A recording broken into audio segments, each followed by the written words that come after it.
ಯಾವಾಗ ಮನುಷ್ಯ ಅವ್ನು ಯಾವಾಗಲೂ ಏನಂತ ಯೋಚನೆ ಮಾಡಬಾರ್ದು ಅಂತ ಹೇಳಿದ್ರೆ, ಅಯ್ಯೋ ಅವ್ನು ಲಕ್ಕು ಬಿಡಪ್ಪ, ಅವ್ನು ಅಂಥ ಮನೇಲಿ ಉಟ್ಬಿಟ್ಟ, ಅವ್ನು ಲಕ್ಕು ಬಿಡಪ್ಪ, ಅವ್ನು ಹಿಂಗೆ ಬೆಳೆದ್ಬಿಟ್ಟ. ಅಲ್ಲ, ಯಾರೂ ಇದು ಮಾಡಿರೋದಿಲ್ಲ. ಹಾಗಾಗಿ ಒಂದು ಮಾತು ಹೇಳ್ತಾರೆ, everyone see over rate success but nobody sees 20 years efforts put in behind ಅಂತ. ಎಕ್ಸಾಕ್ಟ್ಲಿ.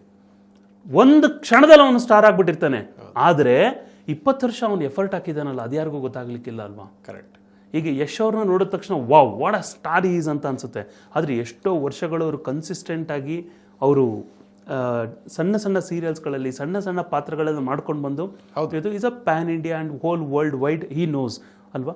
ಸೊ ಸೇಮ್ ವೇ ಲೈಫಲ್ಲಿ ಯಾವಾಗಲೂ ಕನ್ಸಿಸ್ಟೆನ್ಸಿನ ಮೇಂಟೈನ್ ಮಾಡಿಲ್ಲ, ಅವ್ರಿಗವರು ಸೆಲ್ಫ್ ಕ್ರಿಯೇಟೆಡ್ ಮಾಡಿಲ್ಲ, ಯಾವಾಗಲೂ ಬ್ಲೇಮಿಂಗಲ್ಲಿ ಇದ್ದರು ಅಂತ ಹೇಳಿದ್ರೆ ಆ ಲಕ್ ಅನ್ನುವಂಥದ್ದು ಅವ್ರಿಗೆ ವರ್ಕ್ ಆಗೋದಿಲ್ಲ. ಹಾಗಾಗಿ ವೆಲ್ತ್ ಕ್ರಿಯೇಷನಲ್ಲೂ ಅಷ್ಟೇ, ನನ್ನ ಪರ್ಸ್ನಲ್ ಎಕ್ಸ್ಪೀರಿಯನ್ಸ್ ನಾನು ಹೇಳೋದು, ಲಕ್ ಅನ್ನುವಂಥದ್ದು ಒಲಿಬೇಕು ಅಂತ ಹೇಳಿದ್ರೆ luck always favours to brave.